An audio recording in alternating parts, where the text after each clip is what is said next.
Korça ka çelur edicione 15 të ditëve të Mios, një prej aktiviteteve më të dashura kulturore që nderon mjeshtrin e madh të Penelit Vangjush Mion.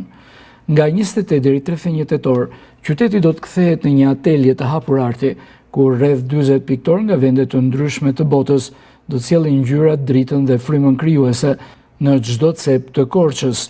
Piktorët do të udhtojnë nëpër rrugicat karakteristike, do të zbulojnë peizazhet e fshatrave përreth dhe do të përpiqen të kapin te lajo magjinë e vendit që i dha jetë pikturës shqiptare. Për 4 ditë me radhë, Korça do të pulsojë në ritmin e artit, duke u kthyer në një qendër frymëzimi për artistët dhe dashamirësit e kulturës.